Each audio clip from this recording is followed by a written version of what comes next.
don't know whether your institute is going to ask this question or not, but it is an appreciable aspect. Okay, it is my final question. Okay, let us see. கொஞ்சம் இங்க வந்து எது input எது அவுட்புட்னு சொல்லிட்டு recognise பண்ணுங்க. Okay, yes. A company engaged in a manufacture of specialized sub-assemblies. A company is engaged in a manufacture of specialized sub-assemblies. Specialized sub-assemblies என்றது என்னப்பா? இன்புட்டா அவுட்புட்டா? இன்புட்டா அவுட்புட்டா? அப்பா ஏன்பா பார்ட்டிசிபேட் பண்ணப்ப இருக்கிறதே 6 பேர்ல 2 பேர் எதுவுமே வேணாம்னு சொல்லிட்டு கிளம்பிட்டாங்க. அப்ப இங்க இருக்கிறதே 4 பேர் தான். சொல்லுப்பா. Sub-assemblies, okay, required for a certain electronic equipment. The company envisages that in the forthcoming month, December 2019, the sales will take a pattern in the ratio of 3:4:2, respectively of sub-assemblies ACB, MCB and DB. என்னப்பா சொல்றாங்க?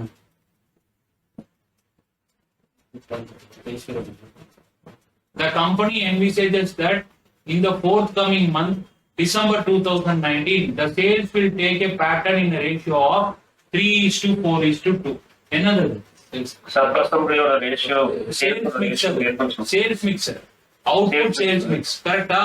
3:4:2 respectively of sales sub-assemblies ACB, MCB and DP.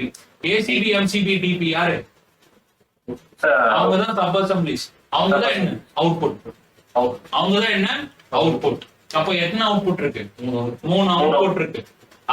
அதோடைய ratio mix என்னவா இருக்கு? Sales mixture 3:4:2. என்ன நினைப்ப நீ? இந்த sales mixture sales mix value நினைப்பியா sales mix units நினைப்பியா?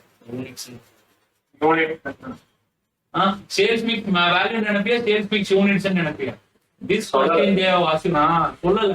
This question they have assumed it as sales mix units. Okay, புரியுதா? Common break இந்த காமன் ஃபிக்ஸ்ட் காஸ்ட் இருக்கும் கரெக்ட்டா? என்ன கால்குலேட் பண்ணனும்? காமன் பிரேக் ஈவன் பாயிண்ட் யூனிட்ஸா கால்குலேட் பண்ணனும். கான்ட்ரிபியூஷன் பெர் யூனிட் கால்குலேட் பண்ணி common break even points calculate பண்ணனும். Let us see. But break even point கேட்கலவங்க சேல்ஸ் பேட்டர்ன் எவ்வளவு இருக்குது எனக்கு சேல்ஸ் மிக்ஸ் சொல்லுங்கன்னு சொல்லி கேட்கறான். சேல்ஸ் பட்ஜெட் போடுறது அது தெரிஞ்சா மட்டும்தான் ப்ரொடக்ஷன் பட்ஜெட்டோ கன்சம்ஷன் பட்ஜெட்டோ போட முடியும். Okay, see yes sir. The following is the schedule of component required for a manufacture. Sub-assembly ACB எவ்வளவு selling price? 520. Components என்னென்ன வேணும்? 4 components வேணும். யாரு? Base board, IC08, IC12, IC26. 4 components வேணும். ஒரு base board, ஒரு IC08, 8 IC08, 4 IC12, 2 IC26. MCB sub assembly பண்றதுக்கு அதோட செல்லிங் பிரைஸ் எவ்வளவு? 500. ஒரு பேஸ் போர்டு வேணும், 2 IC08 வேணும், 10 IC12 வேணும், 6 IC26 வேணும். அப்ப அந்த base board IC08, IC12, IC26 எல்லாம் என்னப்பா? என்னது? Raw material. என்னது? Raw material. டிபின்றது எவ்வளோ? 350 rupees is the selling price. ஒரு base board 2 IC08, 4 IC12, 8 IC26. Purchase price happens to be base board எவ்வளோ? 60 rupees. IC08 எவ்வளோ பெர் யூனிட்டுக்கு? 20. IC12 எவ்வளோ ஒரு யூனிட்டுக்கு? 12 rupees. IC26 எவ்வளோ பெர் யூனிட்டுக்கு? 8. இங்க அப்படியே ஒரு நிமிஷம் பாரு. மேல இருக்கிறத விட அதுக்கப்புறம் என்னன்னு சொல்லிட்டு பார்க்கலாம். கான்ட்ரிபியூஷன் பெர் யூனிட் மட்டும் போக்கஸ் பண்ணு. டிசைர் கான்ட்ரிபியூஷனோட கான்ட்ரிபியூஷன் பெர் யூனிட் மட்டும் போக்கஸ் பண்ணு. செல்லிங் பிரைஸ் எவ்வளவு கொடுத்திருக்காங்க? 550, 500, 350. less material cost per unit எவ்வளவு வருது? base board comes to ஒரு base board யூஸ் பண்றாங்க அதனால 60 rupees. IC08 ACB க்கு எவ்வளவு யூஸ் பண்றீங்க? 8 யூஸ் பண்றான். ஒரு யூனிட் எவ்வளவு? 20. IC12 எவ்வளவு? 4 into 12. அதுக்கப்புறம் IC26 எவ்வளவு? 8. 2 ரெண்டு யூஸ் பண்றீங்க, 8 rupees each. Okay, so what is the raw material cost? ஏன்பா இது புரிஞ்சுதாப்பா? இது புரிஞ்சிருக்குதாப்பா? Okay, similarly when you compare MCB, the raw material cost per unit will be 1 into 60, that is 60, 2 into 20, that is 40, 10 into 12, 120, 6 into 8, that is 48. Okay, next comes DPK. எவ்வளவு வருது? ஒரு base board, ஒரு base போர்டோட விலை எவ்வளவு? 60 ரூபாய். Okay, IC08 எவ்வளவு use பண்றேன்? 2 use பண்றேன். ஒரு IC08 ஓட விலை 20 ரூபாய். ஓகே, IC12 4 IC12 யூஸ் பண்றேன். ஒரு IC12 உடைய விலை எவ்வளவு? 12 ரூபாய். ஓகேவா? இது வந்து 8 யூஸ் பண்றேன். ஒரு IC26 உடைய விலை எவ்வளவு? 8 ரூபாய்.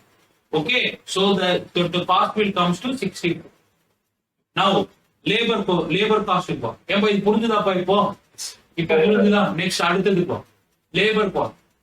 the opening stock the labor hours and variable overheads. Labor hours, direct labor time and variable overheads required for each of the sub-assemblies are given below. Now, ACB க்கு எத்தனை லேபர் ஹவர்ஸ்ல எத்தனை வகையான லேபர் இருக்கிறாங்க? Great A, great B, ரெண்டு வகையான labours இருக்கிறாங்க. ACB க்கு 8 hours use பண்றாங்க ஒரு யூனிட் ப்ரொடியூஸ் பண்றது. MCB 6 ஹவர்ஸ் யூஸ் பண்ண MCB க்கு 6 ஹவர்ஸ் யூஸ் பண்றாங்க கிரேடட் லேபர் ஒரு யூனிட் ப்ரொடியூஸ் பண்றது. DP வந்து 4 ஹவர்ஸ் யூஸ் பண்றாங்க ஒரு யூனிட் ப்ரொடியூஸ் பண்றதுக்கு கிரேட் A. கிரேட் B பாருங்க, கிரேட் B லேபர் எத்தனை ஹவர்ஸ் யூஸ் பண்றாங்க? 16 ஹவர்ஸ். MCB 12, DP வந்து 8 to produce 1 unit. Variable overheads ஒரு யூனிட் எவ்வளவு செலவாகுது? 36, 24, 24 rupees per unit. Direct wage rate per hour grade A எவ்வளவு வருது? 5, grade B எவ்வளவு வருது? 4. Okay, now you go labor cost. Labor cost இங்க பாரு, labor cost grade A எவ்வளவு பவர் எவ்வளவு ஹவர்ஸ் பா யூஸ் பண்றாங்க? 8 ஹவர்ஸ் யூஸ் பண்றாங்க. கிரேட் B எவ்வளவு ஹவர்ஸ் யூஸ் பண்றாங்க? 16 ஹவர்ஸ் யூஸ் பண்றாங்க. ஒரு ஹவருக்கு கிரேட் A உடைய காஸ்ட் எவ்வளவு? 5 ரூபீஸ். கிரேட் B உடைய காஸ்ட் எவ்வளவு? 4 ரூபீஸ். அதனால லேபர் காஸ்ட் பெர் யூனிட் எவ்வளவு வருது? 40 and 60. இவனுக்கு வர்றப்ப என்ன ஆகுது? சார் கிரேட் A வந்து 6 ஹவர்ஸ் யூஸ் பண்றாங்க, கிரேட் B வந்து 12 ஹவர்ஸ் யூஸ் பண்றாங்க. 5 rupees and 4 rupees. So respective labor cost per unit will be 30 and 48. இவனுக்கு வர்றப்போ 4 hours யூஸ் பண்றாங்க, 8 hours இவனோட யூஸ் பண்றாங்க. 5 and 4 is the labor rate. So 20 and 32 will be the labor cost. Variable cost என்ன வருது அப்படின்னு பார்த்தீங்கன்னா 36 rupees அவனே கொடுத்துட்டான் per unit. 24 அவனே கொடுத்துட்டான். Contribution per unit எவ்வளவு வருது? 96, 130, 62. This is your contribution per unit. This is your contribution per unit. Up to this clear? Up to this clear? Now come to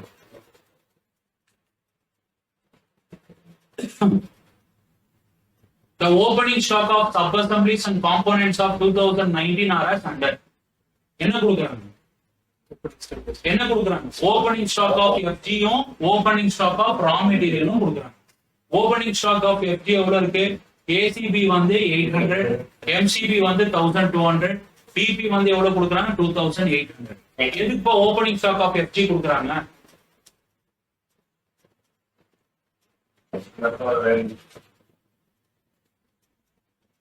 சரி, ஓகே, முடிக்கலாம்.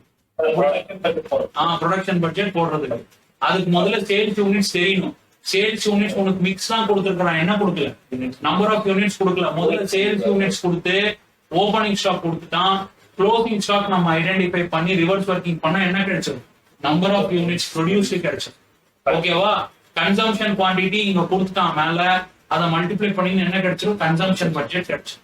Opening stock of raw material, closing stock of raw material adjust பண்ண என்ன கிடைச்சிடும்? Purchases கிடைச்சிடும். Okay, so first thing, if you identify sales quantity, that's all this sum is done. Fixed overheads amounts to எவ்வளவு வருது? 7,57,200 for the month. And monthly profit target comes to 12 lakh has been set. Okay வா? அப்போ BEP sales வேணும்னா நீ எதை நியூமரேட்டரா வைப்ப? Fixed cost, marginal costing approach தான் கேக்குறேன். BEP sales யூனிட்ஸ் வேணும்னா நியூமரேட்டர்ல யார் இருக்கும்? Fixed cost வேணும். ஏன்னா டோட்டல் சேல்ஸ் வேணும்னா என்ன பண்ணுவேன்? டோட்டல் சேல்ஸ் வேணும்னா என்ன பண்ணுவேன்? இல்ல, டோட்டல் சேல்ஸ் என்ன வேணும்னா என்ன பண்ணுவேன்? Fixed cost plus profit. Fixed cost plus profit. வெறும் ப்ராஃபிட்டை மட்டும் போட்டோம்னா MOS பண்ண வரும். ஃபிக்ஸ்ட் காஸ்ட் பிளஸ் ப்ராஃபிட் போட்டா எனக்கு என்ன கிடைக்கும்? அது பேர் என்னன்னு சொல்லுவீங்க? கான்ட்ரிபியூஷன் சொல்றீங்க. அப்போ கான்ட்ரிபியூஷன் நியூமரேட்டரா வச்சீங்கன்னா உங்களுக்கு என்ன கிடைக்கும்? டோட்டல் சேல்ஸ் கிடைக்கும். பிக்ஸ்ட் காஸ்ட் நியூமரேட்டரா வச்சீங்கன்னா என்ன கிடைக்கும்? BEP கிடைக்கும். ப்ராஃபிட் மட்டும் நியூமரேட்டரா வச்சீங்கன்னா என்ன கிடைக்கும்? MOS. இதுதான் வந்து டிஸ்கஸ் பண்ணிருக்கேன். கரெக்டா? 3 ஃபார்முலா ஒரே லைன்ல எழுதியிருப்பேன். டோட்டல் கான்ட்ரிபியூஷன்னா கான்ட்ரிபியூஷன், ப்ராஃபிட் அப்படி பிக்ஸ்ட் காஸ்ட்னா BEP வரும், MOS ப்ராஃபிட்னா MOS. Okay, same thing. Now you see here, the company is eager for a reduction of Losing inventory for December 2019 sub-assemblies and components by 10% of quantity as compared to opening stock. Opening stock காட்டிலும் closing stock எவ்வளவு percentage கம்மியா இருக்கணும்ன்றாங்க. ரிடக்ஷனா இல்லனா அடிஷனா? Reduction. அப்ப closing stock எவ்வளவு நீயே calculate பண்ணு கால்குலேட்டர்ல. சப்-அசெம்பிளிஸ்ன்றது finished goods 800 இருக்கிறது எவ்வளவா இருக்கும்? -10% எவ்வளவு இருக்கும்? 720 இருக்கும். 720 இருக்கும். MCB எவ்வளவு இருக்கும்? 1200 -10%. 1080. 2800 -10%. 280 minus பண்ணிக்கோ. அப்போ 2520. 2520 will be. Similarly, யாரோட இருக்கு? 1600ல 10% minus பண்ணிக்கோ எவ்வளவு வருது? 1440. 1200ல இருந்து 10% minus பண்ணிக்கோ 1080. 6000 minus 10% minus பண்ணிக்கோ 5400. 4000ல இருந்து minus 10% பண்ணிக்கோ எவ்வளவு வருது? 3600. It will be your respective closing inventory. புரியுதா? அப்போ ஓபனிங் இன்வென்டரி கிடைச்சிருச்சு, க்ளோசிங் இன்வென்டரி கிடைச்சிருச்சு. யாரை கால்குலேட் பண்ணனா எனக்கு வந்து எல்லாமே கால்குலேட் பண்ணலாம். சேல்ஸ் யூனிட்ஸ் மட்டும் நான் கால்குலேட் பண்ணணும். Prepare the following budgets for December 2019. Sales budget in quantity and value. இப்போ வா. Contribution per unit calculate பண்ணிருக்கியா? Sales mix பஸ்டில கொடுத்திருக்கானா? கொடுத்திருக்கான். You have to assume it as a sales mix in units. என்னது? Sales mix in units. Fixed cost எப்படி இருக்கு? Common fixed cost இருக்கா இல்லனா தனித்தனி product fixed cost இருக்கா? Common fixed cost. Profit எப்படி கொடுத்திருக்கான்? Common profit கொடுத்திருக்கானா தனித்தனி கொடுத்திருக்கான்? Common profit. ஏன்பா அப்ப common profit plus common fixed cost என்னன்னு சொல்லலாம்ப்பா? Common contribution ன்னு சொல்லலாமாப்பா? Common contribution or decide contribution எவ்வளவுப்பா? 19,57,200. ஏன்பா அங்க கால்குலேட் பண்றப்போ multi product break even calculate பண்ணா அதனால நியூமரேட்டர் யாரா இருந்தாங்க? ஃபிக்ஸ்ட் காஸ்டா இருந்தாங்க. இங்க எனக்கு டோட்டல் யூனிட்ஸே வேணும், அதனால நியூமரேட்டர் யாரா இருப்பாங்க? கான்ட்ரிபியூஷனா. ஓகேவா? இப்போ கிலோ அப்போ வெயிட்டட் ஆவரேஜ் கான்ட்ரிபியூஷன் கால்குலேட் பண்ணிக்கோ. யார் wait? Sales mix 96 into 3 plus 130 into 4 plus 62 into 2 divided by sales mix எவ்வளவு இருக்கு? 3 plus 4 plus 2. இல்ல சார் நான் இப்படியும் கால்குலேட் பண்ண, நீங்க அப்படி சொல்லியே சார் எப்படி சார் சொன்னீங்க? Sir 96 into 3 by 9 plus 130 into 4 by 9 plus 62 into 2 by 9 இப்படியும் போடும்.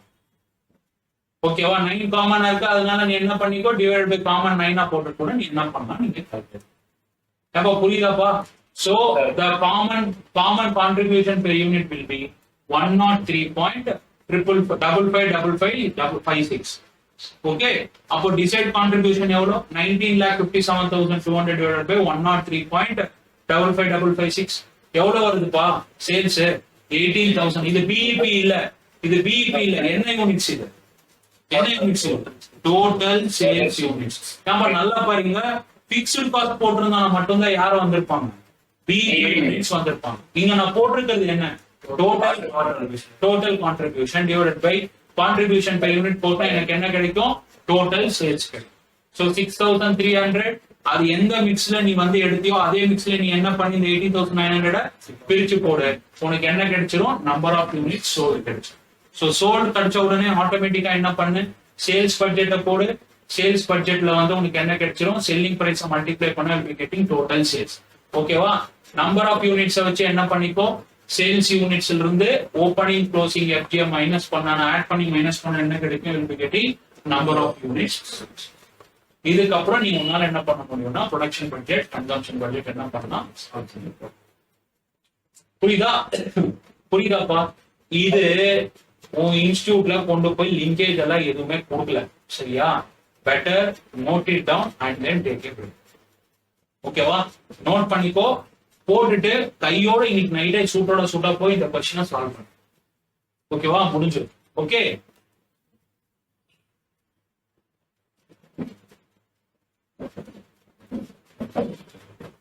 இப்ப வேற ஏதாச்சும் இருக்காப்பா போனேஷ்?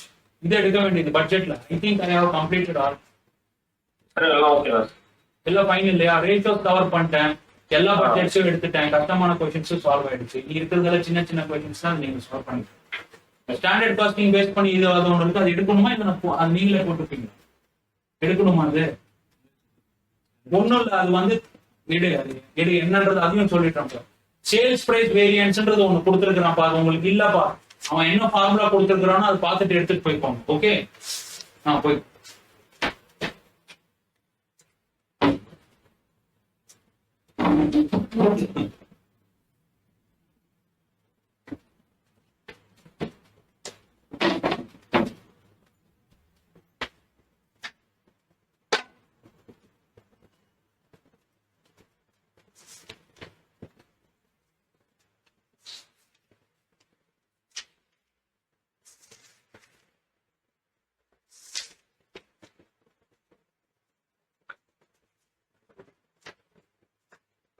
ஏன்பா இங்க பாருப்பா, அந்த கொஸ்டின் நோட் பண்ணிக்கலாம்ப்பா. ஒரு 2 minutes, இன்னும் half an hour இருக்குல்ல, இது முடிச்சிடு.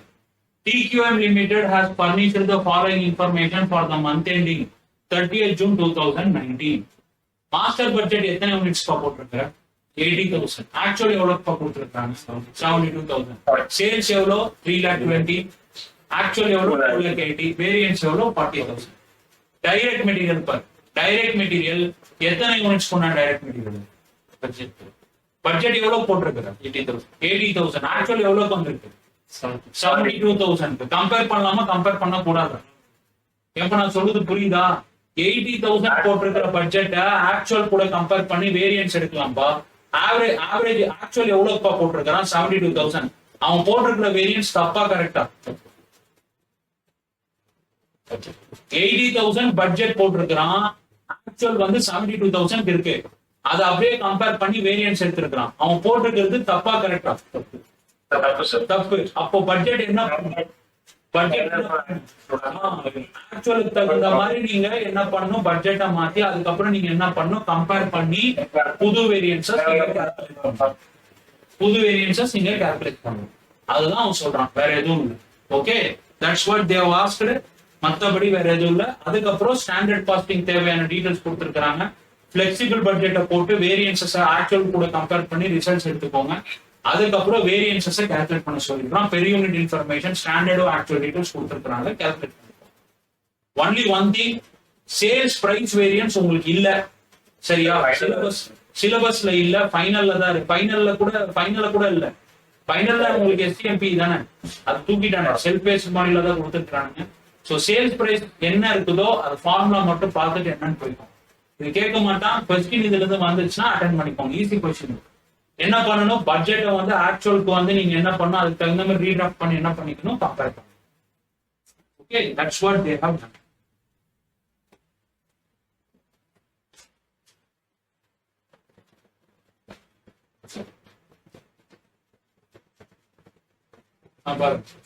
சேல்ஸ் வந்து 72,000 தகுந்த மாதிரி பட்ஜெட் டிராஃப்ட் பண்ணிருந்தா எவ்வளவு பண்ணணும்?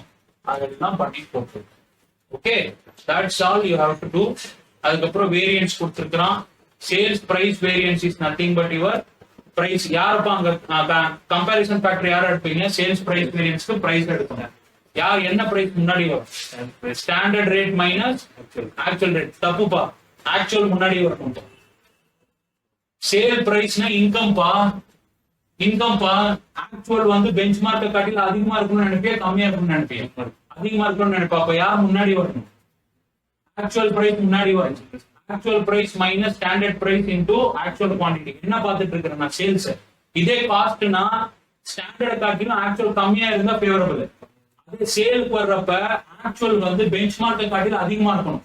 அப்போ ஃபர்ஸ்ட் யார் வரணும்? ஆக்சுவல் ரேட் மைனஸ் ஸ்டாண்டர்ட் ரேட்னு வரணும். ஓகேவா? ஆக்சுவல் ரேட் எவ்வளவு சேல் பண்ணிருக்கிற? 3.89. நீ பட்ஜெட் பண்ண ரேட் எவ்வளவு? 4. அட்வர்ஸ் என்னமோ கரெக்ட் தான். ஃபார்முலா எப்படி வந்திருக்கணும்? முன்னாடி வந்திருக்கு. ஏப்பா நான் சொல்றது புரியுதா புரியலையாப்பா? அது ஒண்ணு மட்டும் கரெக்ட் பண்ணிக்கோங்க. சேல் பிரைஸ் வேரியன்ஸ் கேட்க மாட்டான், ஏன்னா இது இந்த கொஸ்டின்ல கொடுத்துருக்கான்றதுனால நான் சொல்லிட்டு இருக்கிறேன். It is not in your syllabus. If it comes you multiply actual price sale price variance. பிரைஸ்னா யார் யார் கம்பேரிஷனா இருக்கணும்? Actual price and standard price. Price தான் கம்பேரிஷனா இருக்கணும். காஸ்ட்ல ஏன் ஸ்டாண்டர்ட் பிரைஸ் முன்னாடி கொண்டு வர? ஸ்டாண்டர்ட் பிரைஸ் கொண்டு வர்றதுக்கு உன்னோட காஸ்ட்டை வந்து அந்த சொல்லிருக்கக்கூடிய அந்த பிரைஸ்க்குள்ளார அடங்கணும். அதுக்கு மேல போயிருக்கு அப்படின்னா then it is said to be adverse. அதே சேல்ஸுக்கு வர்றப்ப ஸ்டாண்டர்ட் ரேட்ன்றது பெஞ்ச் மார்க்கா இருக்கும். ஆக்சுவல் ரேட் எப்படி இருக்கணும்? அதை காட்டிலும் அதிகமா இருக்கணும். அப்போதான் ஃபேவரபிள் வேரியன்ஸ் வரும். அதனாலதான் முன்னாடி யார் வருவாங்க? ஆக்சுவல் பிரைஸ் வரணும். Actual price minus standard price into actual quantity is your sales price variance formula. they have given wrongly, you put actual rate in front and then you minus standard rates. Okay, that's all. மத்தபடி வேற எதுவுமே நான் போட்டிருக்கிற variance தப்பு, கரெக்டான வேரியன்ஸை calculate பண்ணிக்கோ, information use பண்ணி standard costing information choose பண்ணி என்னென்ன வேரியன்ஸஸ் கேட்டிருக்கிறாங்களோ அதை சால்வ் பண்ணுவோம். That's all.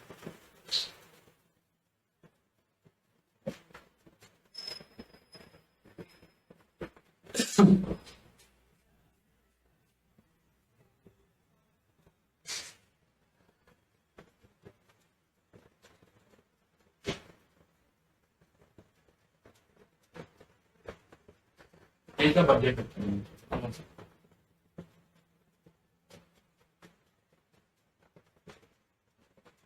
இது நோட் பண்ணிக்கிறீங்களாப்பா?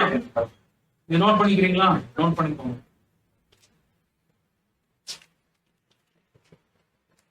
கொஞ்சம் பாஸ்டிங்ஸ் எல்லாம் லிங்க் பண்ணிக்கோங்கப்பா.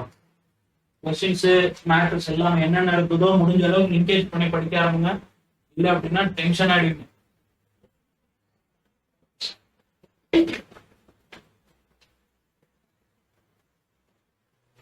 இன்னும் என்ன மட்டும் பெண்டிங் இருக்கு? லேபர் மட்டும் பெண்டிங் இருக்கு.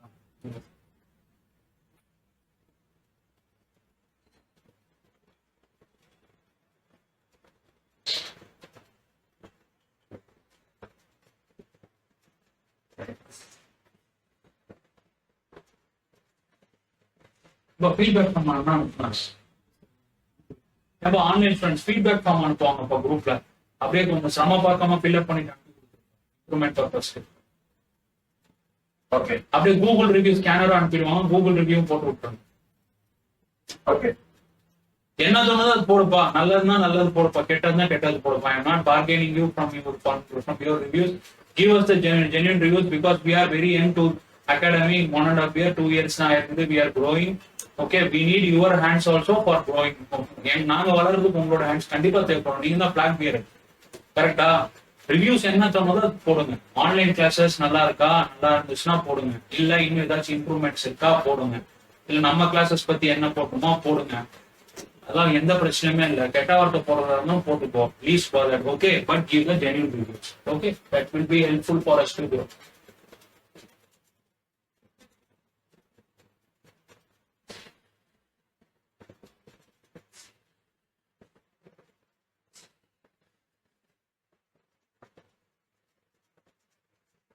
நம்ம கிட்டத்தட்ட I have covered 90% of syllabus for. Maybe லேபர்ல நிறைய விட போல. அதுதான் கேட்டுட்டு இருக்கிறான். ரோன் அண்ட் ஹால்சி தான் வந்து எப்பவுமே 5 மார்க்ஸ் கேட்டுட்டு இருக்கிறான். அதை எடுத்து அனுப்பிடுறேன். வேற ஏதாவது சின்ன சின்ன இருந்துச்சுன்னா லேபர்ல மட்டும் கொஞ்சம் பார்த்துட்டு சொல்லி ஏதாச்சும் டவுட் இருந்தா கிளாரிஃபை. ஓகே, எனக்கு தெரிஞ்ச வரைக்கும் வராது. அதை நீ பார்த்தனாவே தெரிஞ்சிடும். அது ஈஸியா தான் இருக்கும்.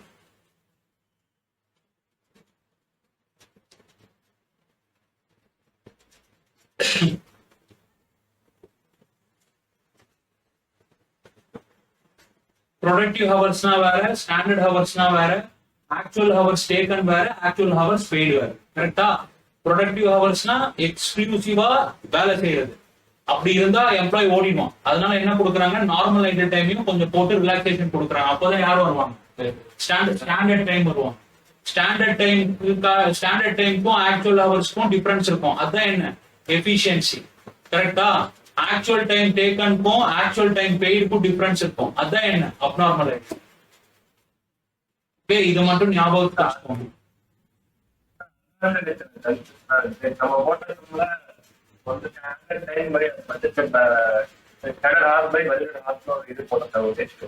ஆமா, அது ஆக்டிவிட்டி ரேஷியோ. எந்த அளவுக்கு நீ ஆக்டிவிட்டியை யூஸ் பண்ணிருக்கிற அப்படின்றது தான். உன்னுடைய பட்ஜெட் ஹவர்ஸ்ல அவனுக்கு எந்த அளவுக்கு நீ வேலை டம்ப் பண்ற அளவுக்கு வேலை கொடுத்துருக்கிறான்றது. பட்ஜெட் ஹவர்ஸ்னா உங்ககிட்ட இருக்கிறது இவ்வளவுதான் இருக்கு. ஆனா அவன்கிட்ட எத்தனை ஹவர்ஸ் உண்டான வேலை அவன் கிட்ட கொடுத்துருக்கிற, அதுதான் ஸ்டாண்டர்ட் ஹவர்ஸ். அதான். அப்போ அவன் under utilise capacity under utilise பண்ணிருக்கியா இல்ல ஓவர் யூட்டிலைஸ் பண்ணிருக்கியான்றது.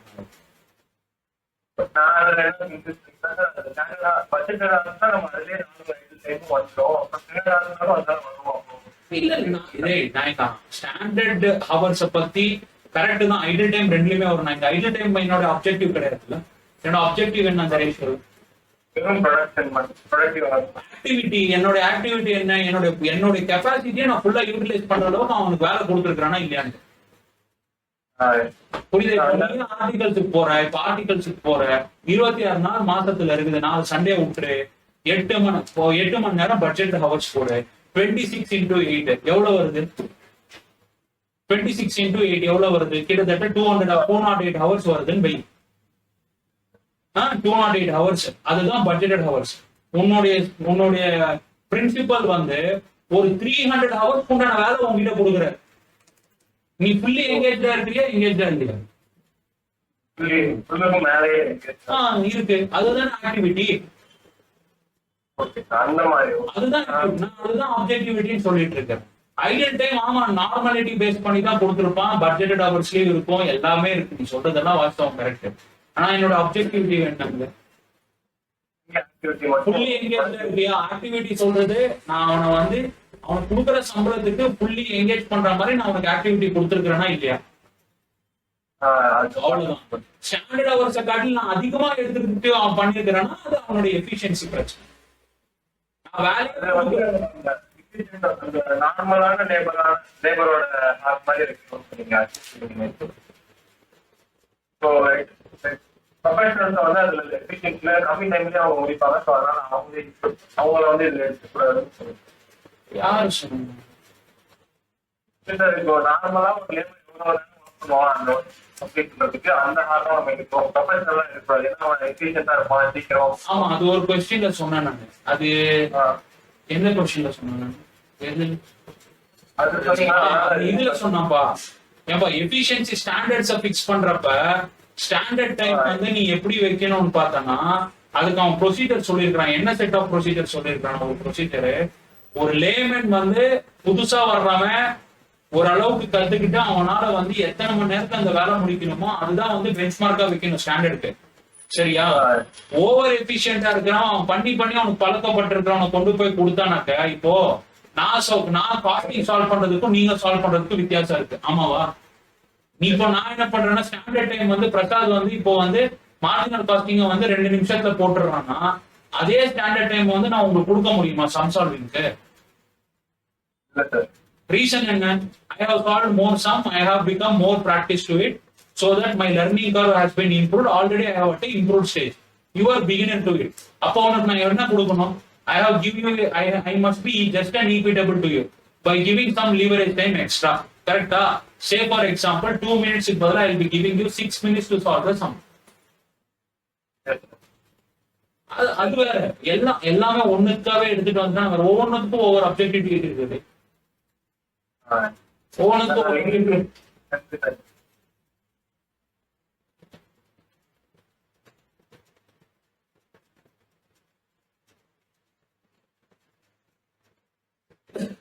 எழுதியாச்சாப்பா?